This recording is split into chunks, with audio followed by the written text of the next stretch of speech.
Bueno, buenas noches a todos los que se unieron a esta cuarta entrega de lo que es este curso de estimulación magnética transcranial organizado por el capítulo de la Asociación Argentina de Psiquiatras, capítulo de neuromodulación. Esta noche tengo el placer y el honor de presentar al doctor Matías Bonani, quien es médico de la Universidad de El Salvador, especialista en psiquiatría, ex médico del Hospital Borda y el Hospital Ramos Mejía, magíster en neuropsicofarmacología y psiconeuroendocrinología. Su entrenamiento en estimulación magnética transcranial fue en la Universidad de Harvard, en Múnich y en la Universidad de Carolina del Sur. Cuenta con un fellow internacional de la Asociación Americana de Psiquiatría. Es ganador del Premio Nacional de Medicina en Psiquiatría Julio López de la Academia Nacional de Medicina, presidente del capítulo de Alternativas Terapéuticas en Patología Refractaria de la Asociación Argentina de Psiquiatría, ex profesor titular de bases neurobiológicas del comportamiento humano y neuropsicología en la Universidad de Belgrano, director del Instituto de Neurociencias Aplicadas a la Clínica INAC, y tiene más de 18 años de experiencia en el uso de estimulación magnética transcranial en nuestro país. Por lo cual, el doctor Bonani es sin duda nuestro máximo referente en la aplicación de este método que podemos usar como alternativa terapéutica para poder ayudar a nuestros pacientes. Así que, doctor Bonani, es un placer que esté con nosotros y seguimos atentos a su disertación. Bueno, muchas gracias. Gracias por la presentación. Bueno, voy a tratar de hacer concreto dos aplicaciones que usamos en TMS, básicamente porque el tema es largo, ¿sí? Los dos puntos a tratar son largos.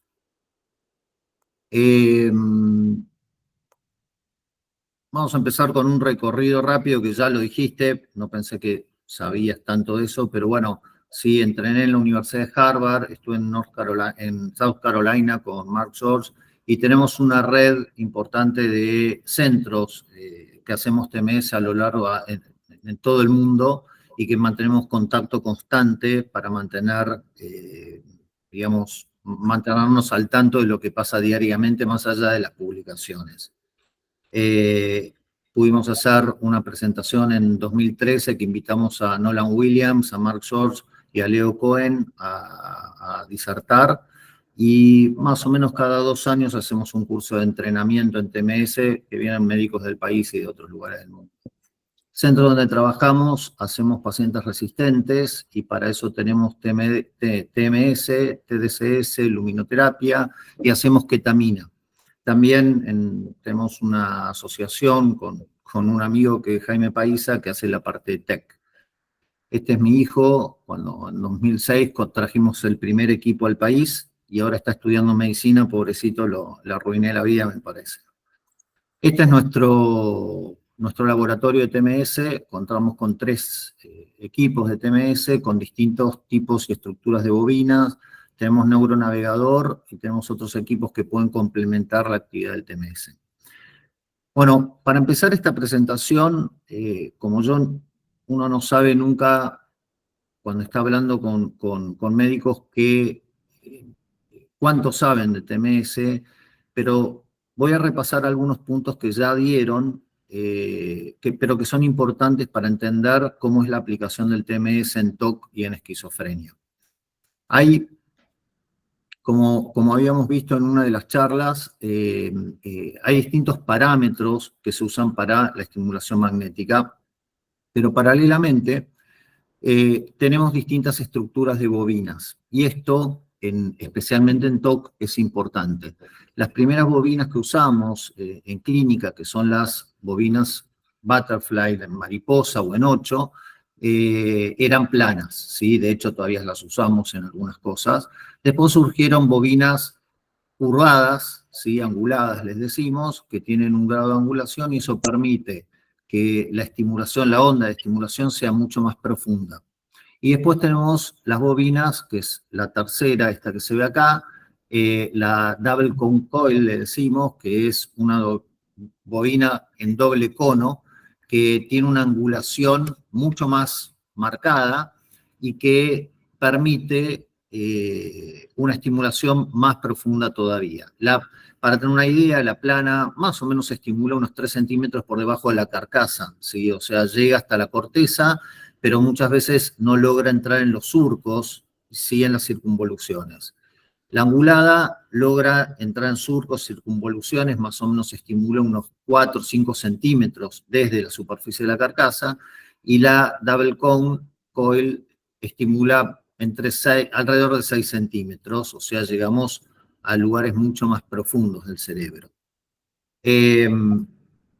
Después, y esto es importante porque en la aprobación de TOC se empezó con este tipo de bobina, este es otro tipo de bobina que le dicen Deep TMS, la marca es Brainsway, y son unos cascos que vienen estructurados, cada casco, cada color de esos que ven, tiene una estructura de bobina interna que está indicada para distintas patologías. Puede ser esquizofrenia, puede ser TOC, puede ser depresión, etcétera.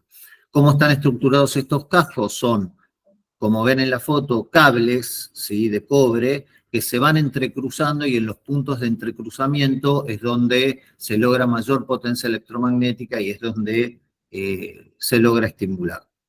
¿Por qué les cuento esto? Porque la primera aprobación para TOC fue con este tipo de bobina, que clásicamente le dicen el Deep TMS, pero ahora nosotros con las bobinas anguladas logramos mucha más profundidad que esto. Por ejemplo, esas bobinas que vimos recién de cascos, el clásico es el casco H1, así le dicen, y ese casco logra un 8% más de profundidad que una bobina plana, en 8 plana, pero 660% menos de precisión.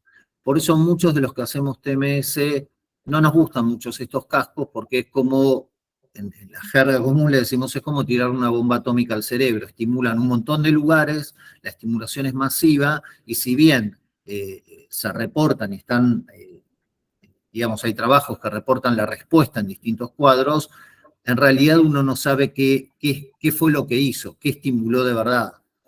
Para los que hacemos TMS, la precisión del punto de estimulación es fundamental. Nos gusta saber exactamente que estamos estimulando un lugar, saber qué logramos estimulando ese lugar preciso, y si vamos a estimular más de un lugar en el cerebro, queremos saber que estamos estimulando únicamente ese lugar y después alternamos con la estimulación en otro lugar. Entonces podemos discriminar qué acción estamos teniendo sobre el cerebro.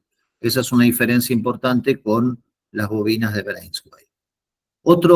Entonces, el primer parámetro que quiero que tengan, o el primer aspecto que quiero que tengan en cuenta es este tipo de bobinas. Otra cosa importante que ya la han explicado, pero la repaso rápido, son los formatos de frecuencias. Nosotros podemos estimular a alta frecuencia, a baja frecuencia o con patrones particulares. Si estimulamos a baja frecuencia, por ejemplo, a 1 Hz o menos, eso es un disparo por segundo o menos, o más lento todavía, lo que se logra en el sitio de estimulación es una inhibición de la actividad, en este caso cortical, neuronal, de la zona que estemos estimulando. Si nosotros pasamos a estimular a trenes de alta velocidad y, por ejemplo, hacemos 10 disparos por segundo, que son 10 Hz, o 20 disparos por segundo, lo que hacemos es, en esa zona que estamos estimulando, activando las neuronas y aumentando la actividad cortical de la zona. Lo mismo, tenemos distintos patrones, ya no son trenes, pulsos en tren uno atrás del otro, sino que, por ejemplo, el que más usamos se llama Theta Burst y es un patrón de tripletes, ¿sí? de estímulos cortos y rápidos separados por espacios entre esos tripletes. Bueno, ese tipo de estimulación llamada Theta Burst puede ser continua o puede ser en trenes o intermitente, le decimos, y logramos distintos efectos sobre la zona estimulada. Pueden ser inhibitoria, si es continuo, y si el theta burst es en trenes o intermitente, es activante. Entonces, en realidad le decimos estimulación magnética, pero es una forma de modulación cortical porque podemos activar o inhibir. El otro aspecto importante es que cuando nosotros actuamos sobre un lugar y modulamos alguna zona de la corteza, en distintos puntos del cerebro van pasando cosas a distancia del punto de estimulación. Y acá podemos ver modificaciones en neurotransmisores y modificaciones en receptores en distintos lugares del cerebro. Esto, por ejemplo, es un trabajo que es un clásico, que es el aumento de dopamina, ¿sí?, a nivel de la sustancia nigra, y que hace que en distintos lugares del cerebro, hipocampo, núcleo accumbens y el estriado, haya una mayor disponibilidad de dopamina. Y también hay trabajos que hablan de la modificación de receptores en distintos lugares.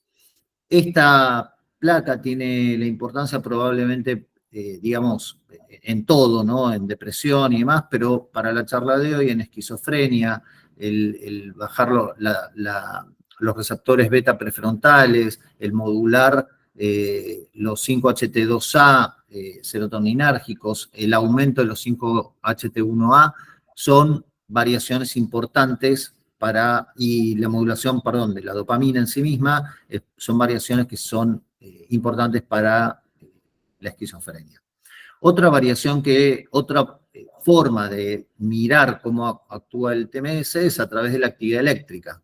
Esto es un trabajo muy viejo, muy clásico, en donde Ilmonemi lo que hacía era estimular, por ejemplo, el área parietal, y a los 24 milisegundos, habiendo hecho un solo disparo del lado izquierdo o del derecho, aparecía una activación contralateral sin estimulación. O sea, a los pocos milisegundos se activaban otras zonas. Lo mismo en la placa de abajo, en la foto, en el dibujo de abajo, ven cómo se estimula el área occipital y aparece una activación del área contralateral a los 28 milisegundos. Esto también habla de la activación de áreas. Cuando nosotros operamos o modulamos un punto determinado, empieza a haber modificaciones en otros lugares del cerebro a distancia. Esto es lo mismo, es el mismo concepto, nada más que a través de una resonancia funcional. Si ustedes ven la primera línea de fotos, las fotos que están a mi izquierda, es una activación posterior a la estimulación de la corteza motora, ¿sí? Y del lado derecho, si estimulamos el prefrontal, se activan áreas diferentes, como se ve en la foto, ¿sí? Entonces, tenemos todas estas maneras de entender y de estudiar cómo el TMS va operando a nivel del cerebro. Neurotransmisores, receptores, tenemos formas eléctricas, tenemos las resonancias funcionales, y este trabajo del 2017 para mí es muy, muy importante porque es el primer trabajo que mostró que cuando nosotros hacemos una estimulación, en este caso era prefrontal, dorsolateral izquierda, hay una variación en el volumen del hipocampo homolateral, o sea, del hipocampo izquierdo en este caso, que aumentaba en un promedio de 3.4% el volumen del hipocampo. Este es el primer trabajo que determina que las variaciones que logra el TMS no son solamente funcionales, sino que podríamos potencialmente lograr variaciones anatómicas, estructurales. Por eso para mí es un dato no menor. ¿Qué estamos haciendo hoy? Y con esto termino este repaso. Hoy, TMS fue evolucionando con los años. Como dijo Daniel, yo hace 18 años hago esto, entonces casi que soy de los más viejos. Cuando vamos a los congresos de TMS ya estoy entre los viejos. Entonces, yo pude presenciar esta evolución de cómo fue el pensamiento del TMS cambiando y cómo los parámetros, cómo se estudia el cerebro y cómo TMS fue empujando a los que hacen imágenes, buscando nuevas formas de interpretación de imágenes porque necesitábamos otra cosa. Entonces, como toda línea, cuando uno empieza algo nuevo, se basa en lo que ya existe. Entonces, lo que existía para nosotros era el TEC y los psicofármacos y la terapia, pero básicamente lo que podíamos ver, modificaciones inmediatas en el funcionamiento cerebral, era a través del TEC y de los psicofármacos. Entonces, lo primero que se buscó con TMS fue la modificación de neurotransmisores, saber qué era lo que pasaba. Después empezamos a ver que podíamos modificar el nivel de activación de cada área. Entonces empezaron a pensar en áreas, como decir, bueno, estimulamos el prefrontal dorsolateral izquierdo, ¿qué pasa? Estimulamos el área motora, ¿qué es lo que pasa? Y, digamos, empezamos a entender que podíamos activar y modular, activar o inhibir distintas áreas y qué consecuencias tenía eso en la activación o inhibición de otros lugares. Hoy lo que estamos haciendo es usando los conceptos y la teoría de redes neuronales. Este concepto es diferente. ¿Por qué? Porque nosotros en el cerebro tenemos distintas redes que ya están descritas, sobre las cuales nos basamos. ¿Y qué es una red? Una red es, todos sabemos, son todos médicos, pero es un conjunto de áreas, de puntos más que áreas del cerebro, que cuando están en una actividad determinada cuando ese cerebro está haciendo una actividad determinada, una tarea determinada, esos puntos se activan a la misma vez y con la misma frecuencia. ¿Y por qué digo puntos? Porque no son áreas. Hay veces que las redes neuronales están formadas por puntos que uno dice, ¿qué tiene que ver este punto que es prefrontal con este punto que es occipital? Y de hecho, esos dos puntos se activan con la misma frecuencia y se modifican de frecuencia frente a distintos estímulos que le pongamos. A eso consideramos una red. ¿Qué pasa? Hay redes y hay redes que regulan esas redes. Esas antirredes, que le decimos así, son otros puntos que también tienen la misma frecuencia, pero que tienen una frecuencia contraria a la frecuencia de la red, ¿sí? Por eso le decimos antirred. Entonces, cuando nosotros operamos en alguno de estos puntos, que ahora les explico cómo los encontramos, operamos sobre uno de estos puntos, no solamente estamos operando sobre esa red como si fuera una red de subte, ¿sí? En donde agarramos la estación, no sé, de Palermo, y yo empiezo a hacerle TMS ahí, la frecuencia se empieza a modificar en otros puntos de esa red. Pero también logramos modificar las antirredes. ¿Y esto qué importancia tiene? Porque no todas las redes están en un punto superficial que nosotros lo podamos activar, modular, activar o inhibir. Entonces, a veces podemos operar sobre un punto de una red para modificar un punto mucho más profundo. Eso es lo que hacemos en depresión. Ahora les voy a mostrar un segundito eso para cerrar el concepto. Entonces, este es el nuevo concepto que tenemos. Nosotros acá en Buenos Aires podemos hacer las resonancias funcionales determinando los puntos, estos puntos de una red, y con eso lo que nos permite es seleccionar puntos mucho más específicos de estimulación, que lo que tienen de interesante es que esos puntos son a medida. O sea, cuando uno estimula el prefrontal dorsolateral izquierdo en un paciente, que usamos el punto el área de estimulación del electroencefalograma, el F3, por ejemplo, bueno, nosotros tomamos las medidas, encontramos el F3 o hacemos este cálculo que yo creo que todos los que hacen TMS conocen, que es el F3 BIM. Entonces, determinamos cuál es ese punto, pero ese punto ya sabemos que tenemos márgenes de error porque en ese cerebro particularmente, por ahí ese punto está un poquito más adelante, un poquito más atrás de lo que es el punto que necesita ese cerebro para ser estimulado con eficacia. Y por eso yo recalcaba mucho que en TMS la precisión de la estimulación es radicalmente importante, porque uno falla por pocos milímetros y no va a obtener el resultado que necesita. Y esta es uno de los puntos más importantes que todos buscamos. ¿Por qué? Porque en los distintos trabajos, tanto de depresión, TOC, esquizofrenia, acúfenos, muchas cosas, muchas veces dudamos de las variaciones de respuesta en esos trabajos porque no sabemos si en realidad los pacientes que no obtuvieron respuesta es porque los puntos de estimulación no fueron precisos. Entonces, se busca mucho este tema de la precisión y cómo encontrarlo. Una de las cosas más importantes que tiene de expectativa el TMS para los que hacemos esto es que el TMS tiene el potencial de ser un tratamiento a medida, o sea, a medida de una persona. O sea, yo agarro a Juan Pérez y le voy a hacer la estimulación necesaria en los puntos necesarios para ajustar el funcionamiento de ese cerebro para que opere bien, ¿sí? Ahora, esos puntos, por ahí, teniendo la misma manifestación clínica que Jorge González, los dos tienen depresión, pero no los dos tienen el mismo funcionamiento, ni hay que activar o inhibir los mismos puntos para obtener el mismo resultado. Esta es la hipótesis que manejamos y es la expectativa que tenemos de lograr tener por primera vez un tratamiento que está hecho perfectamente a medida de una persona. Todavía nos falta mucha capacidad de diagnóstico, de funcionamiento del cerebro para lograr eso, pero bueno, estamos en ese camino. Entonces, ¿qué hacemos nosotros? Usamos una forma de resonancia funcional que se llama resting state.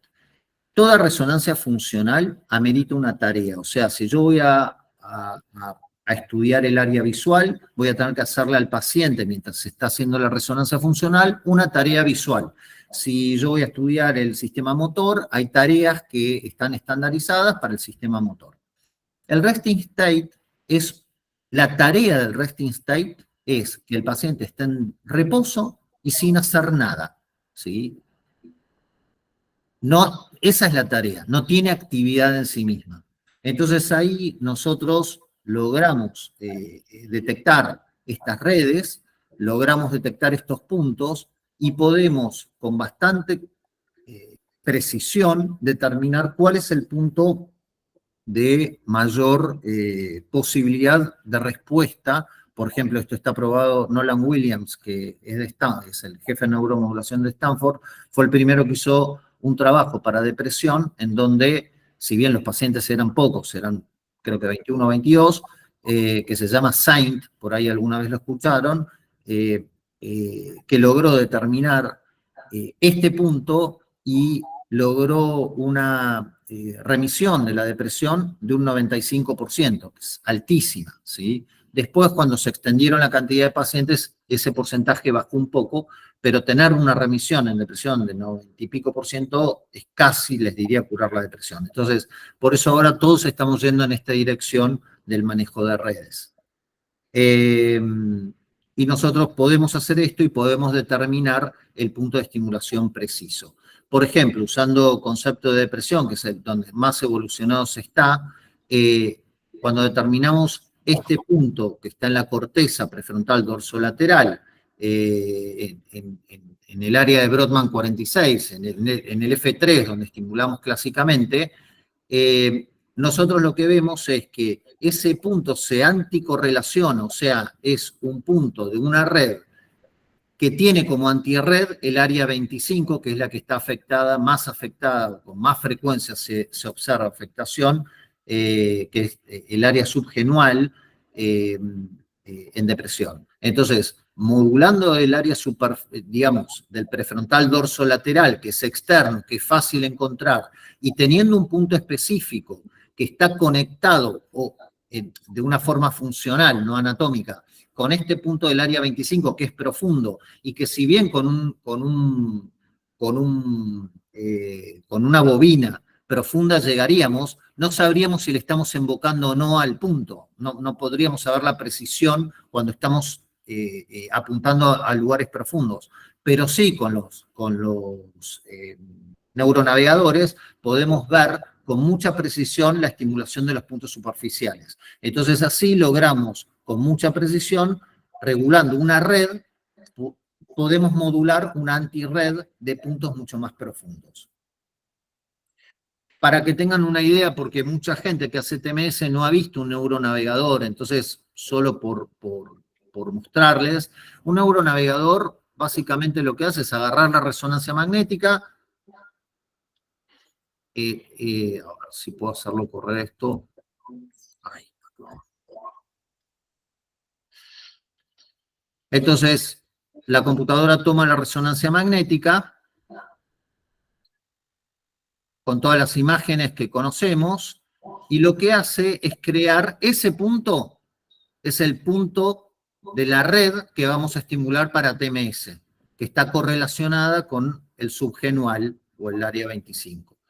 El neuronavegador construye una imagen tridimensional de la cabeza del paciente, y después podemos construir una imagen tridimensional del cerebro del paciente. Después nosotros unimos los dos puntos, las dos imágenes, porque esto nos permite que cuando vamos a neuronavegar a ese paciente que está en el laboratorio y nosotros estamos viendo esta imagen con la cabeza del paciente al lado, nosotros ahí encontramos el punto este que yo les decía, ¿sí?, del área prefrontal, y así podemos apoyar el coil en el punto con mucha precisión, con un error de 8 milímetros tenemos, que para nosotros es insignificante porque la onda de estimulación ocupa más o menos entre 0,5 y 1 centímetro de diámetro del área cortical estimular. Entonces, con este neuronavegador más la resonancia funcional que nos dice este punto, nosotros logramos una estimulación muy, muy precisa del área que queremos estimular. Todo esto está muy estudiado en depresión. Todavía la aplicación de esto en otras patologías está empezando a desarrollarse. Sí hay mucha información sobre resonancias funcionales en TOC, en esquizofrenia, pero no en la utilización de esas resonancias y del funcionamiento de redes para TMS. ¿Sí? Eso es una de las cosas en las que estamos. Último punto de repaso. Las indicaciones de TMS, básicamente las aprobadas por la FDA, son depresión, TOC desde el 2018, adicciones, especialmente a tabaco, y migrañas. Todas las, digamos, indicaciones o usos que están en Colorado son usos que nosotros hemos tenido experiencia y hemos hecho. Entonces empezamos con toda esta información. Voy a tratar de resumir el TOC y después un poquito de esquizofrenia. El TOC todos conocemos, es una enfermedad muy limitante, es una enfermedad que tiene una prevalencia del 2,3, 2,5% más o menos, y es un cuadro que responde bastante mal a los medicamentos que usamos.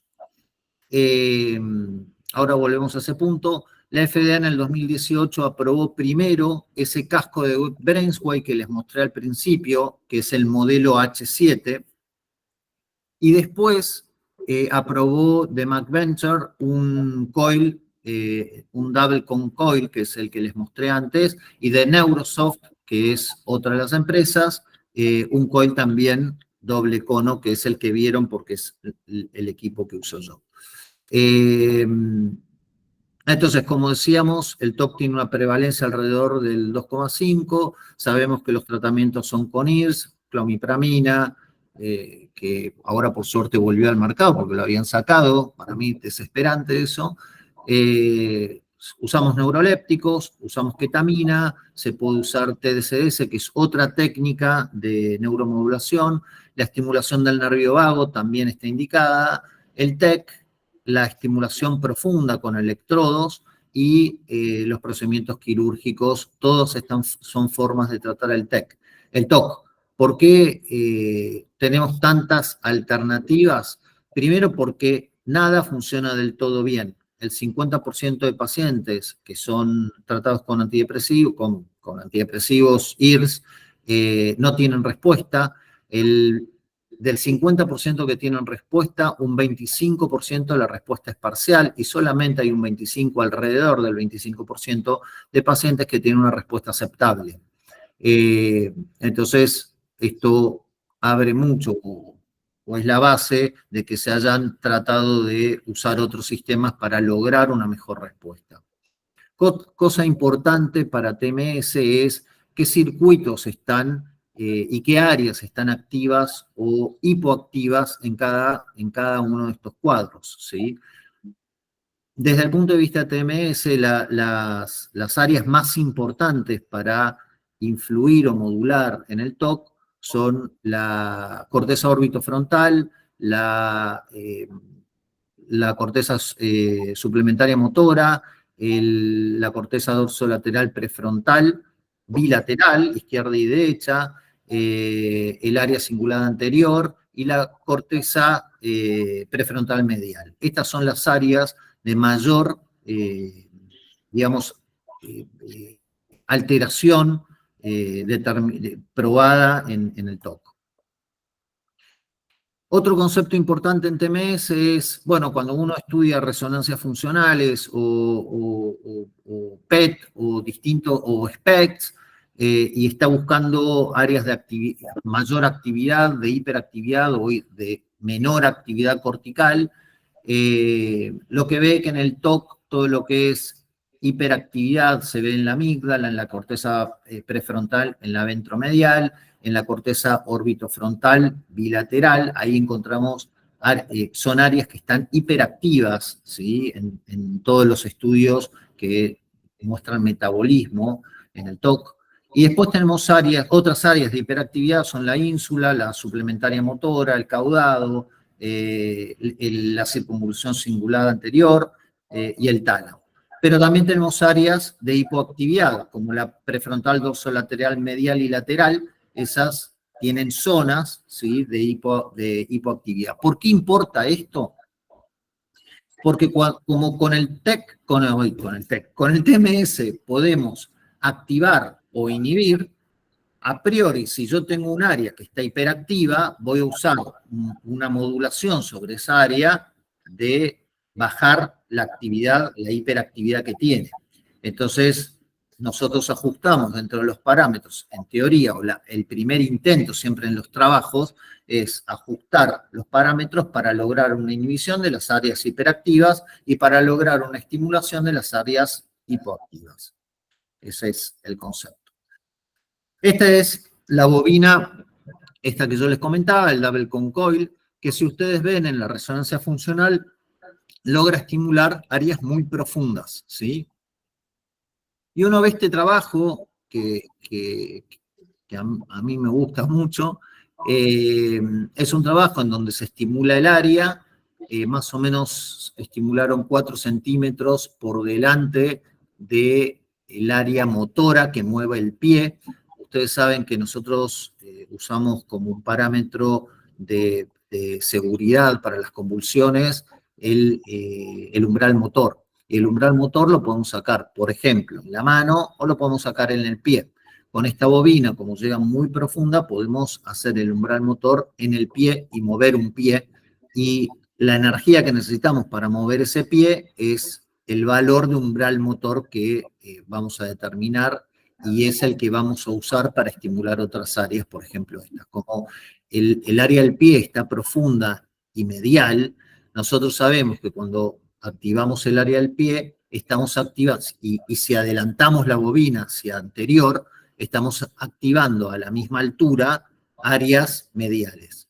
Entre ellas, el área cingulada anterior, que en el TOC es radicalmente importante. Pero este trabajo tiene otro detalle que va más allá del TOC y esquizofrenia y lo que sea, es que si ustedes miran en la foto 2, se ve el área activada del cingulado anterior, pero hay un área más anterior que está inhibiéndose, que es la azul, ¿sí? En la que dice 28 se ve mucho mejor. Y esto es importante porque, ¿qué estoy haciendo? Yo estoy activando el lugar donde estoy estimulando, pero a distancia se está inhibiendo otro lugar. Y ahí empiezan todas las preguntas de TMS que nos vuelven locos.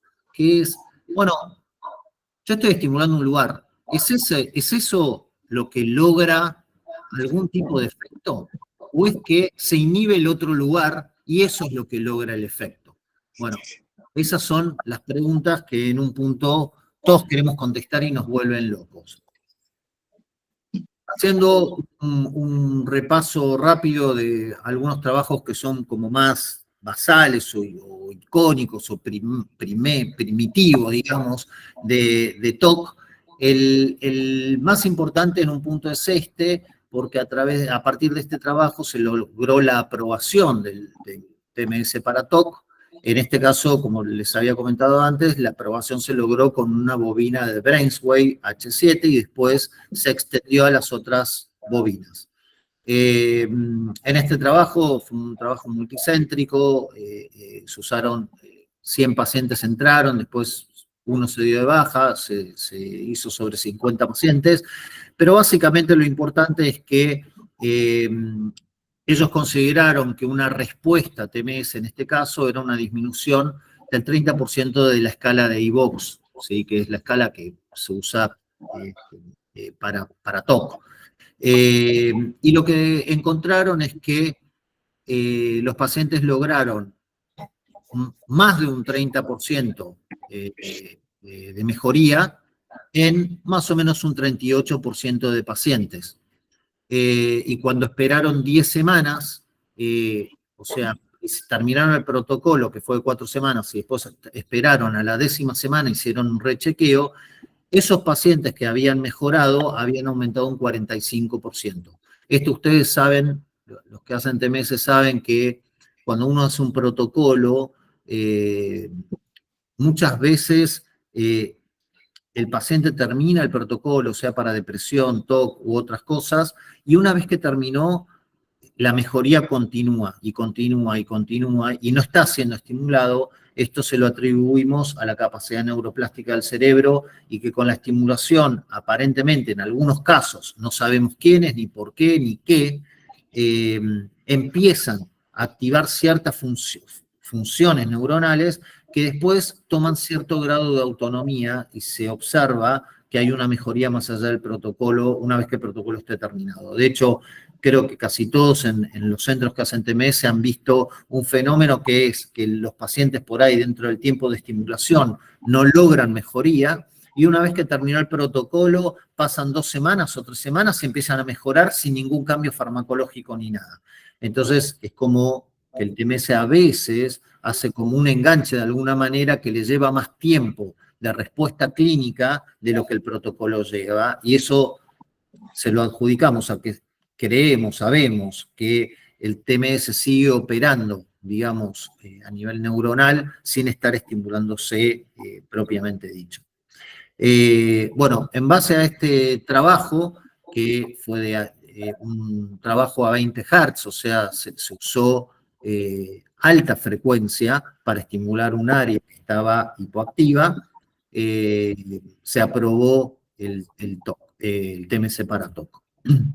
Acá está un poco el resumen de esto que les contaba, que la respuesta fue del 38% de los pacientes y más o menos a las 10 semanas, no más o menos, no, a las 10 semanas, ese porcentaje subió a 45%, y los que obtuvieron una respuesta parcial, o sea, menor al 30% del iVox, fueron del 54%, que lograron alguna mejoría, y ese porcentaje subió al 59% a las 10 semanas.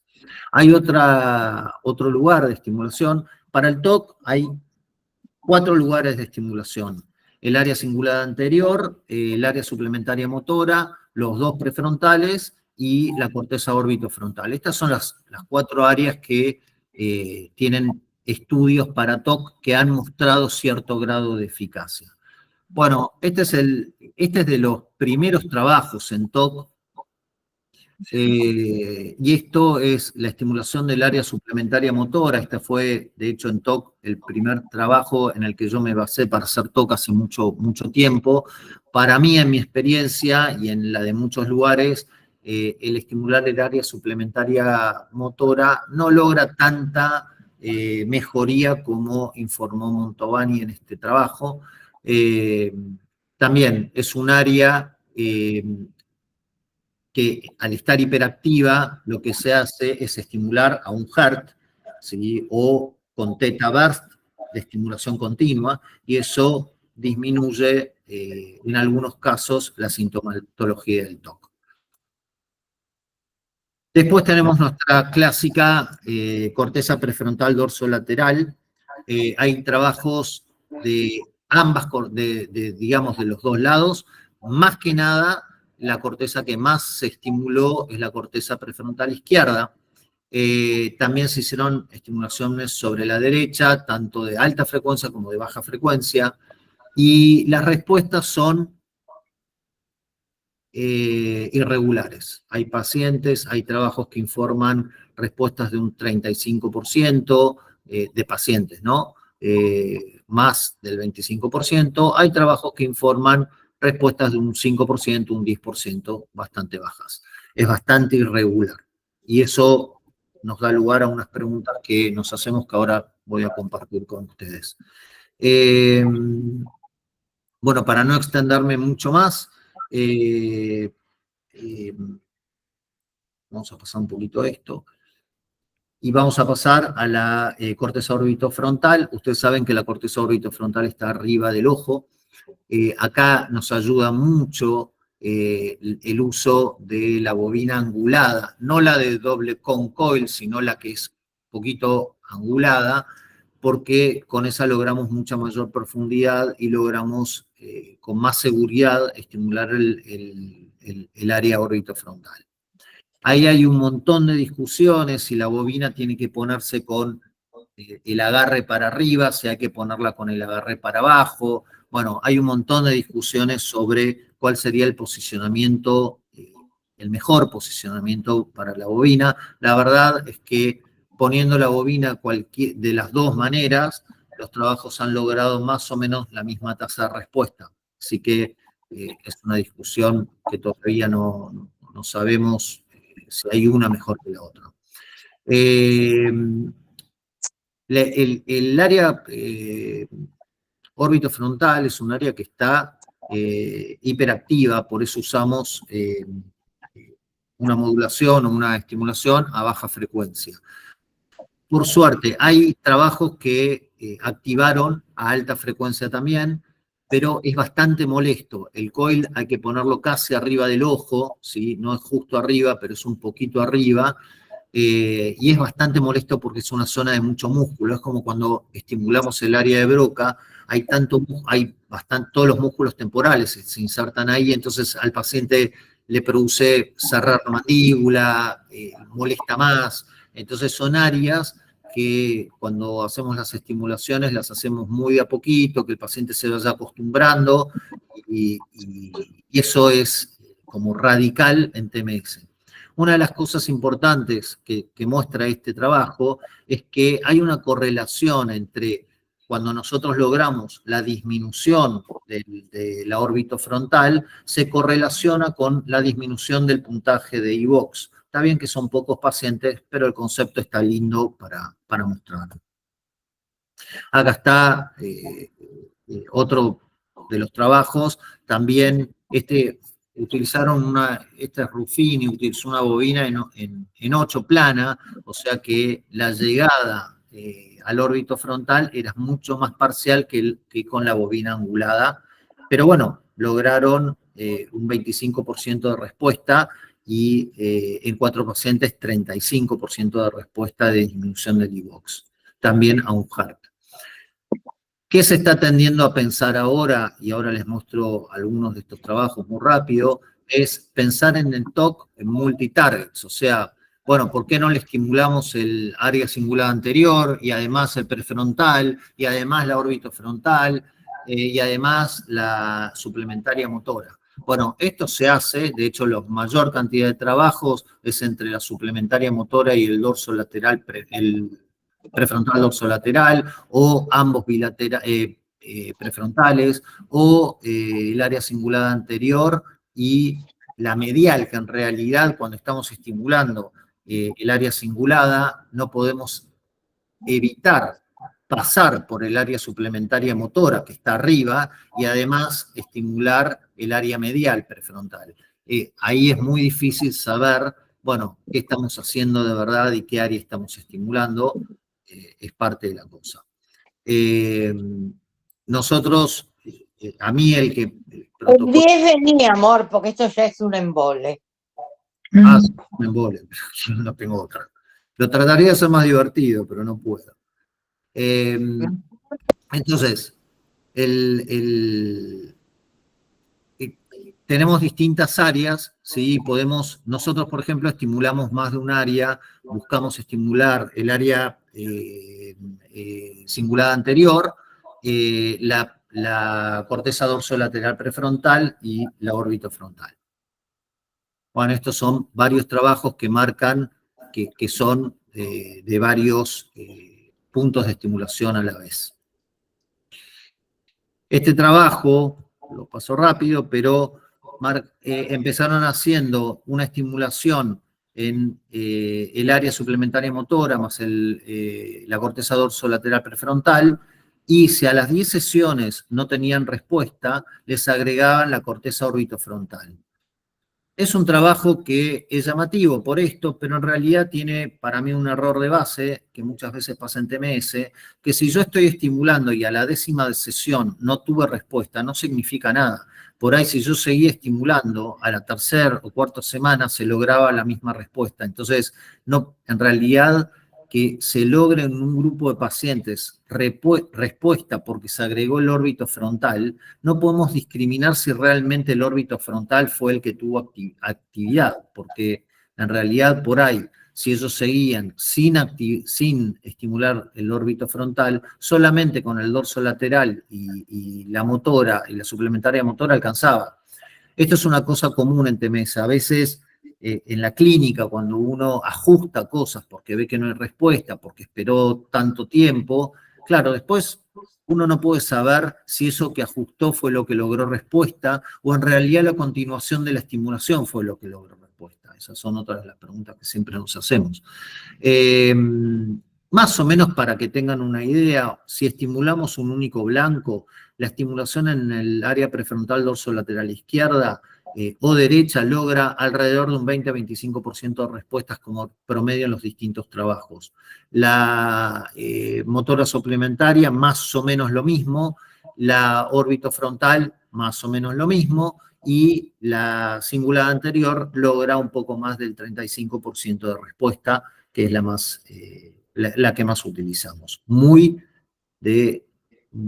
tranquilo manejo porque molesta bastante. Esa bobina doble cono es bastante potente, entonces hay que ir titulando muy despacito el nivel de potencia que usamos, porque si no, no se lo bancan los pacientes. Entonces, surgen un montón de preguntas.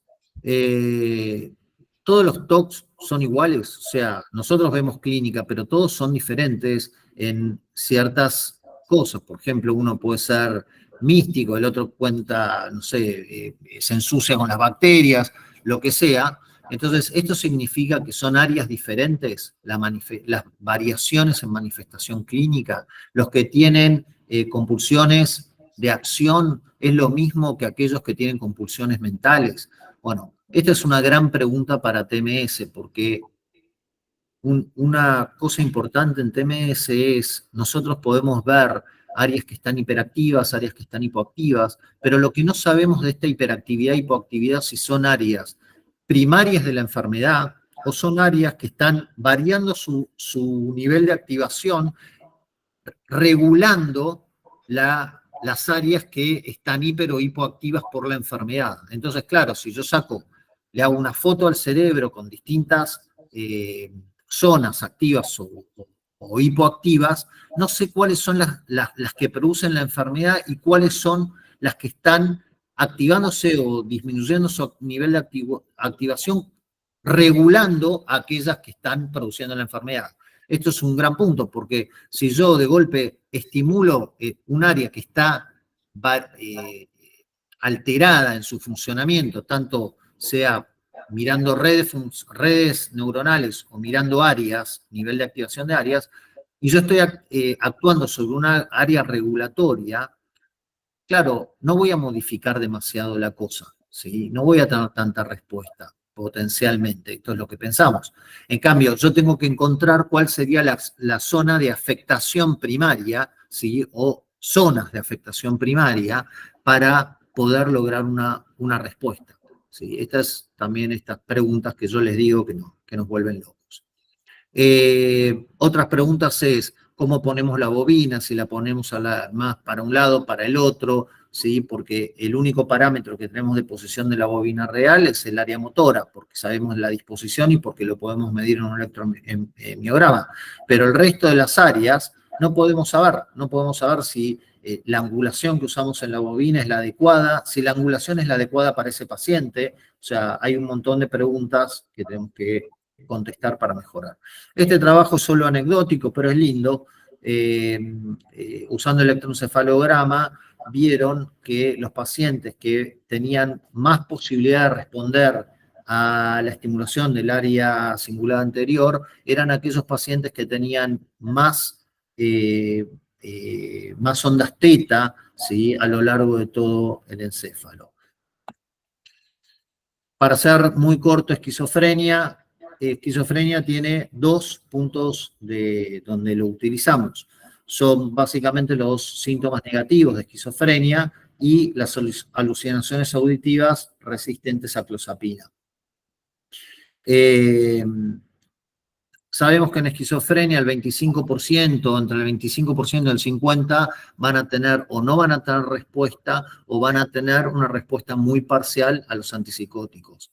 Y las respuestas o las mejorías que logramos en síntomas negativos, que son de los más condicionantes en la vida diaria del paciente, son muy pobres. Entonces, estas son las áreas donde más se desarrolló y donde por lo menos yo tengo un poco de experiencia. También hay varios trabajos que hablan para los síntomas negativos. En un principio, los síntomas negativos, incluso yo pensaba, decía, bueno, pero ¿cómo discriminamos si son síntomas negativos o en realidad cómo estimulamos los prefrontales, si lo que está mejorando es una depresión que el paciente pueda tener, que son muy difíciles de discriminar, y con el tiempo se fueron viendo que las variaciones, empezó a haber trabajos que marcaban una discordancia entre la respuesta de los síntomas negativos por las escalas tipo SANS o PANS y las escalas de depresión. Entonces se vio que el TMS efectivamente mejora los síntomas negativos. También hay varios trabajos, hay varios reviews y todos tienen respuestas diferentes, hay mucha heterogeneidad de respuestas. Al principio con los síntomas negativos hubo como un entusiasmo enorme, lo mismo que con alucinaciones auditivas, y después eso fue mermando y empezó a verse que, bueno, hay respuesta. Yo creo que en pacientes que no tienen respuesta a los psicofármacos es una muy buena herramienta.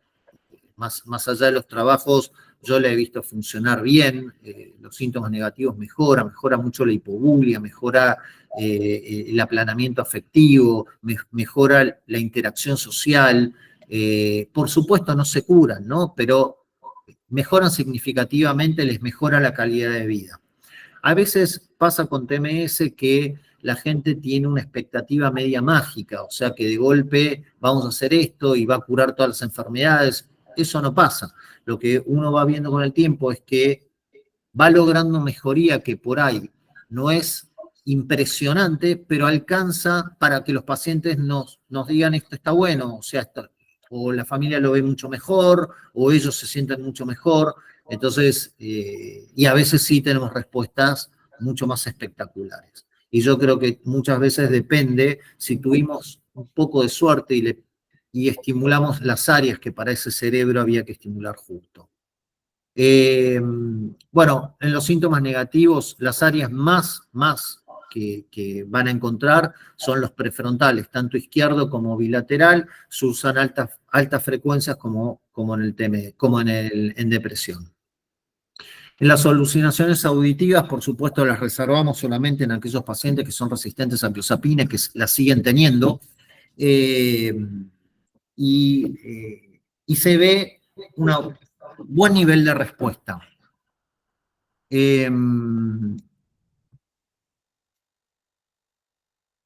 No, en la práctica, perdón, las áreas, les iba a contar un poco la experiencia, las áreas más, que más, digamos, se opera para las alucinaciones auditivas son el surco temporal superior. Justo en el fondo de ese surco hay áreas que se relacionan al lenguaje, muy puntualmente a la generación del lenguaje. Después la circunvolución temporal superior también, y el área temporoparietal izquierda, todo esto es izquierdo, que es el área probablemente donde más hay trabajos hechos. Estas áreas tienen, en todos los trabajos que hablan de resonancia estructural o funcional, en las estructurales se ven disminución del volumen de la corteza, y en las funcionales se ven zonas de hiperactividad. Por eso normalmente para las alucinaciones auditivas, si bien hay trabajos que utilizan alta frecuencia, normalmente son de baja frecuencia. ¿Qué se ve en la práctica? Nosotros en la práctica vemos que estos pacientes por ahí mejoran la alucinación a veces, y a veces por ahí la tienen, no es que les desaparece, pero mejora muchísimo el condicionamiento de la conducta, como que no les molesta tanto, significativamente. Y esa es lo que les digo, a veces lo que uno logra con TMS es una mejoría de la tolerancia al síntoma, lo mismo a veces vemos en acúfenos, y eso les permite mejor calidad de vida, aunque no siempre desaparecen. Otras veces hemos visto que las alucinaciones se reducen muchísimo, y pareciera a veces que es como un cebador que le permite al cerebro, le permite al psicofármaco actuar mejor. Básicamente ese es como un comentario sobre la experiencia. Bueno, traté de hacer esto en 1 hora, creo que más o menos está cubierto. No sé si tienen alguna pregunta.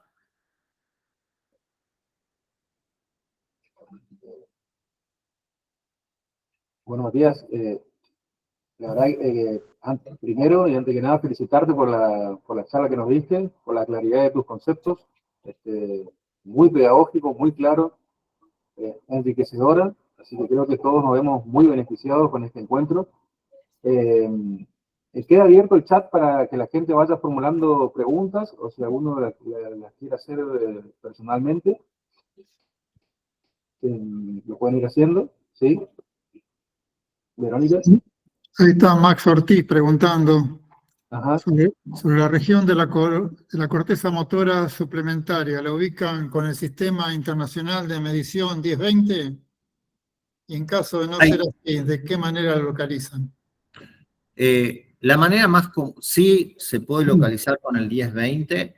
La manera más común es que hacemos 4 centímetros para adelante del punto de estimulación del umbral motor de la mano.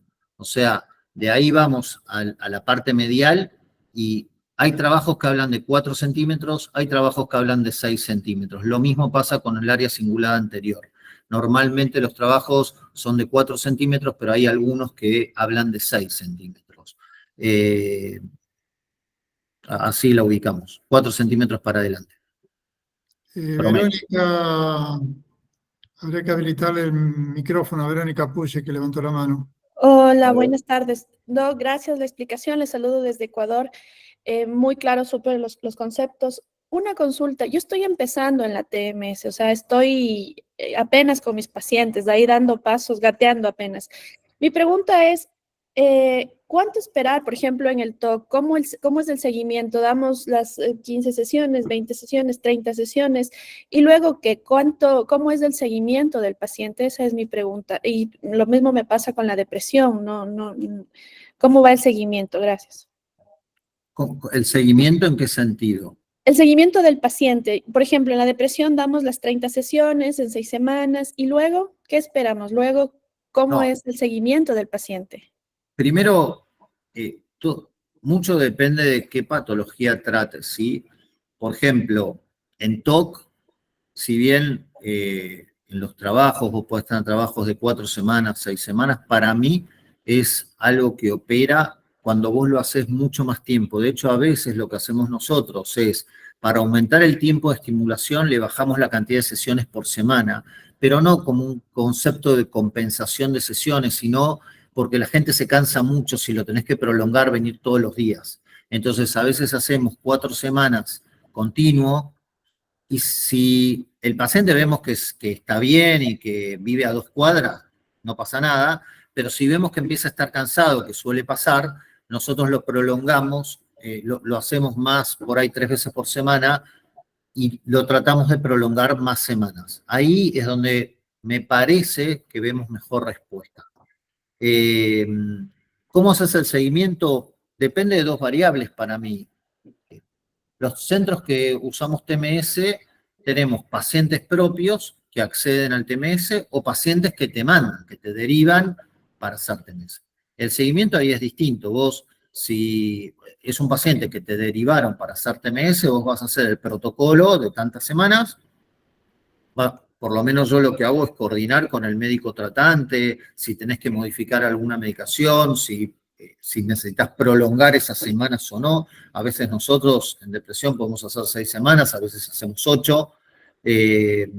Y lo que haces es, después el seguimiento normalmente lo hace el médico tratante, porque bueno, vos terminaste tu protocolo, siempre tienen preguntas, o sea, vos acompañás ese seguimiento. Si el paciente es propio, es tuyo, bueno, es como haberle dado un medicamento. Vos le das un medicamento y después va viendo a ver qué respuesta va teniendo y lo va siguiendo clínicamente. Ya, Doc, gracias. Y aprovecho rapidito el espacio, porque estoy iniciando. Si es que un paciente está en este protocolo de lunes a viernes, 6 semanas, y dice, no, esta semana no puedo, 2 días a la semana, se me ocurre, ¿no? ¿Pasa algo si es que hacemos ese corte? O sea, porque eso todavía me queda ahí la duda. Mirá, un paciente empieza un protocolo, ¿sí? Paga por un protocolo. ¿Tá? Entonces, a veces si el paciente te está diciendo, mirá, tengo 2 días que no puedo venir, vos vas a hacer un tratamiento de 1 mes y medio, 2, ¿sí? Pasa de todo. Vos no vivís en Argentina, pero acá de golpe tenés un piquete y no llega porque tenés una manifestación en no sé qué avenida y no llega, ¿sí? O de golpe, esto nos pasa mucho con chicos, de golpe tienen fiebre, ¿sí? Entonces no lo pueden traer. Siempre que tenés que cortar un protocolo o suspenderlo por un par de días, normalmente no pasa nada, ¿sí? Eso es lo que yo no he visto, que por eso un protocolo se cae o no tenés respuesta. Ahora, el problema que yo tengo con esas situaciones es que cuando las cosas no se hacen como impecables y no salen bien, siempre te queda la duda. Vos decís, ¿sí qué? ¿Fueron esos 2 días? 2 días de suspender un protocolo de 6 semanas es poco probable que te afecte la respuesta clínica, ¿sí? Pero a veces sí pasa que la gente a la 3ª semana te dice no quiero venir más, ¿sí? Porque esperaban que en 10 minutos tuvieran respuesta y eso es muy poco probable con TMS. Si tenés una respuesta en la 1ª semana, habitualmente lo que pensamos es que es una respuesta placebo. ¿Sí? Es como un antidepresivo, que le diste un antidepresivo y te dicen, ay, me siento bárbaro al 2.º día. Vos decís, no puede ser. A veces con TMS pasa eso. De hecho, eso es un punto importante, porque cuando vos haces clínica y de golpe al 3.er día el paciente te dice, me siento muchísimo mejor, vos sabés que altamente probable no se va a sostener. Que a la 2.ª semana te va a empezar a decir, o a la semana siguiente, no, me estoy sintiendo peor, es que nunca mejoró, ¿sí? Entonces, y ahí es como manejar la situación, decirle, no, tranquilo, que esto pasa y vas a tener respuesta en las próximas semanas. Yo como regla nunca digo qué tiempo de promedio tenemos en respuesta porque la gente es muy ansiosa. Si vos le decís, bueno, vas a tener respuesta en la 3.ª semana, el miércoles de la 3.ª semana te está mirando el reloj y diciendo, ¿y por qué? ¿Por qué no me pasa? ¿Por qué no me pasa? ¿Sí? Entonces, hay que ser como más cuidadoso. Gracias, doctor. Había otra pregunta de Ariana Cuque. Dice, ¿qué recomienda sobre la provocación de síntomas de TOC antes de las sesiones con TMS? Como sugieren algunos protocolos. Bueno, no es que lo sugieren algunos protocolos, la verdad que omití decir eso, estaba en la placa y no lo dije. La aprobación del protocolo es con provocación de síntomas. Y eso es, o sea, lo que se hace para hacer el TMS es buscar una manera previa a empezar el protocolo, se diseña con el paciente una manera de activarle el TOC, ¿sí? Eso se está haciendo en un montón de cosas, ya sea acúfenos, digamos, la búsqueda de provocación de síntomas se está utilizando en un montón de cosas porque aparentemente la teoría hasta ahora es que la provocación del síntoma activa las redes, ¿sí?, que nosotros queremos modular, y si están activas las podríamos modular mejor. Hasta ahora yo no conozco ningún trabajo ni ninguna experiencia que diga, bueno, vamos a hacer un grupo con activación y un grupo sin activación a ver si varía la respuesta, que sería lo ideal para saber. Pero ahora es una tendencia bastante importante y en TOC se usa la activación de respuesta. A veces, muchas veces lo que me pasó a mí, por lo menos, es que uno le dice al paciente, bueno, vamos a activar toda la respuesta, vamos a activar el TOC. Y el paciente te dice, lo tengo todo el tiempo. O sea, no hay un protocolo de activación porque todo el tiempo lo tienen activo de una manera u otra. Es distinto cuando tienen más compulsiones, ¿sí? En donde sí, bueno, podés provocarlas. Lo mismo para tabaco, ¿sí? Se busca la manera de que le dé ganas al paciente de fumar, ¿sí?, con imágenes, con lo que sea, y eso aparentemente tiene un factor de mejoría de respuesta al TMS. Pero todavía está, es buena idea, todavía está en veremos. Otra pregunta dice Ernesto Estuani, ¿qué tan lejos podemos estar que sea una práctica aceptada como prestaciones de cobertura de prepagas en Argentina y el coste aproximado de la implementación? Yo creo que estamos lejos, no porque la prepaga potencialmente, la prepaga nunca está dispuesta a pagar, o sea, esa es la verdad, cuanto menos puedo pagar, mejor, para ellos. La verdad es que la prestación se logra cuando uno necesita que la prepaga la cubra a través de ay, se me fue la palabra. De una, ¿cómo es? ¿De qué? Un recurso de amparo. Perdón, gracias. De un amparo. ¿Por qué? Porque al ser una prestación aprobada por la FDA y acá por la ANMAT, bueno, la prepaga debería cubrirla. Todos los que vivimos en este país sabemos, es un desastre. Entonces, que te faciliten el acceso, todavía, si no es por un amparo, no es. Esa es la condición, o sea, no sé en cuánto tiempo, yo hace 18 años empecé y nunca pasó, así que no sé, si las condiciones del país cambian, es nuestra frase célebre en este lugar, ¿no? Si todo cambia, probablemente debería estar facilitado, pero ahora no. Darío Adamec pregunta si consideran aspectos anatómicos como volumetría cerebral para la toma de decisiones. Yo no usé volumetría, lo que usamos nosotros son las resonancias funcionales en resting state para ver la activación de distintos puntos de una red. Eso es lo que estamos usando ahora nosotros. Volumetría yo no usé nunca. Perfecto. Hay trabajos con eso, ¿no? Matías, te pregunto, cuando tenemos estas respuestas favorables en pacientes con esquizofrenia, tanto para síntomas negativos o positivos, o sea, esa respuesta en el tiempo, en tu experiencia, ¿cómo se mantienen, van mermando? Y si es así, ¿utilizan protocolos de mantenimiento? ¿Cómo se manejan con eso? Mira,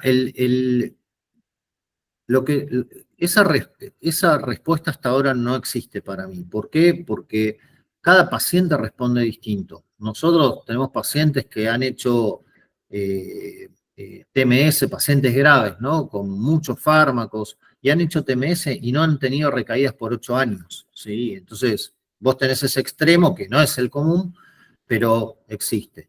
Y tenés pacientes que en un promedio vos esperás una recaída, por ejemplo, en depresión, del 6º mes. Vos ahí tenés distintos modelos de mantenimiento. El primer modelo que se usó de mantenimiento lo sacamos del TEC. En el TEC, cuando vos tenés respuesta a un protocolo, te hacen un mantenimiento mensual, ¿sí? Entonces, lo primero que dijimos nosotros es, bueno, hagamos el mensual, ¿sí?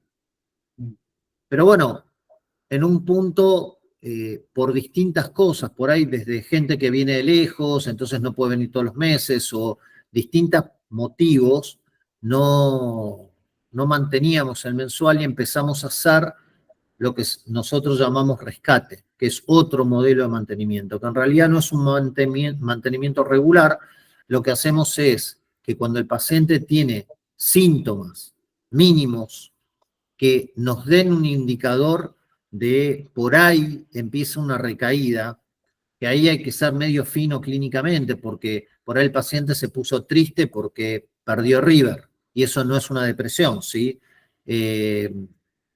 Yo me deprimiría, pero no es una depresión clínica. Entonces, si vemos y el paciente informa ciertos indicadores clínicos que está empezando una recaída, nosotros lo que hacemos es rescates, que son 5 sesiones, y normalmente los pacientes tienen buena respuesta.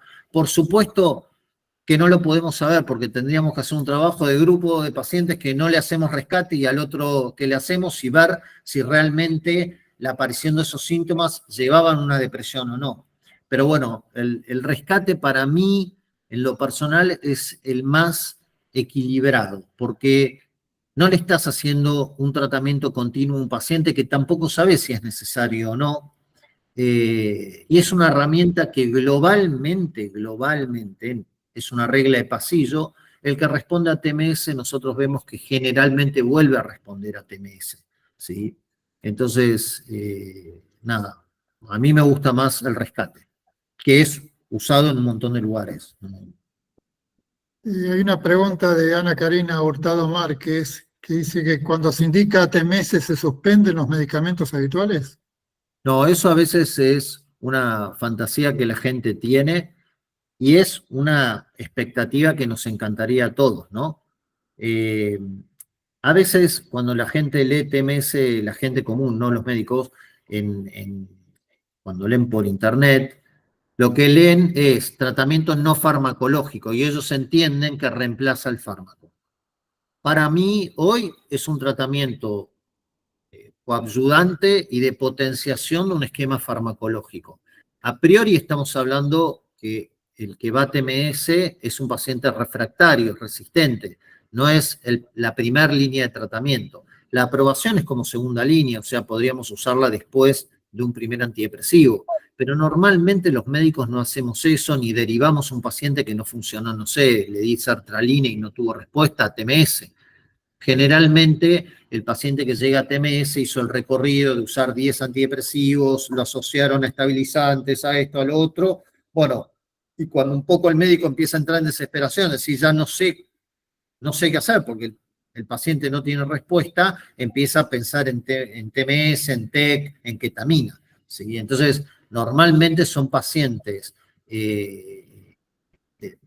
graves, ¿sí? O con una gravedad bastante significativa, ¿sí? O no funcionales, o de alto sufrimiento, y que no han tenido respuesta. Ahora, todos sabemos, especialmente en depresión, que no solo por los trabajos publicados, sino por la experiencia, que pacientes cuanto menos recorrido tienen, o sea, cuanto más corta es la depresión, cuanto menos antidepresivos usó, cuanto menos fármacos usó, mejor respuesta tiene, ¿sí? Eso lo sabemos, que es una regla con cualquier otra cosa. Lo mismo para el psicofármaco. Si un paciente es virgen de fármaco, tenemos más chance de que opere el fármaco que si no lo es, ¿sí? Todos conocemos el trabajo en el que si vamos cambiando de psicofármaco, al llegar al cuarto antidepresivo ya no tenemos respuesta casi. Entonces, estadísticamente, ¿no? Con TMS pasa lo mismo. Cuanto más limpio y cuanto menos evolución y cuanto más joven y cuanto más lindo es el paciente, mejor respuesta se tiene, ¿no? Bueno, después quedan dos preguntas que no sé si las podrá responder. Una dice si podrán contar aproximadamente el costo del equipo y si es difícil importarlo. Eso creo que lo tendría que responder yo, pero... Sí, la importación están los representantes, ¿sí? Como Horacio, ellos se ocupan de importarlo, uno no importa el equipo. Y el costo, Horacio te puede decir mejor, pero más o menos creo que ronda alrededor de los... Lo que pasa que también tenés distintos modelos de equipos, tenés equipos que tienen distintas prestaciones, menos capacidad de... Hay equipos que usan 10 Hz y no podés subir a 20 o no podés hacer Theta Burst. Hay equipos que tienen 20 Hz, hay equipos de 100 Hz. Todas esas prestaciones que si uno quiere agregarle van cambiando los costos del equipo. Lo mismo que usar una bobina, tener más de una bobina. O sea, la refrigeración es una regla, o sea, eso no está en discusión nunca. Es necesario que los equipos sean refrigerados. Yo cuando empecé, el primero no tenía refrigeración, teníamos que cambiar todo el tiempo la bobina y meter la bobina que no usábamos como en unos hielos, y eso nos iba rompiendo los sockets, los lugares donde enchufamos las bobinas, era medio desastroso. Entonces la refrigeración no está en discusión. Pero después, Horacio puede contestar mejor, pero el precio de los equipos varía de acuerdo a qué prestaciones uno necesite o quiere usar. Perfecto. Y la última es donde se puede estudiar formalmente estimulación magnética. Es el Alexander Moreno de Colombia, pregunta. Ahora hay un montón de lugares y yo creo que la diferencia básica es qué tanto nivel de idiomas uno tiene. En Estados Unidos, para mí, Harvard, Carolina del Sur, Carolina del Sur es para mí de lo mejor que hay y Harvard también en el entrenamiento. Pero ahora hay un montón de centros. El que le cuesta más inglés, hay centros en España y estamos nosotros, que cada tanto hacemos un curso que yo conozca. Y después están, por ejemplo, Marco Antonio Marcolín en Brasil, también hace cursos que son muy buenos, pero son en portugués. Entonces, depende uno un poco qué nivel de idioma tiene y qué facilidad tiene para el inglés o para el portugués o para el castellano, ¿no?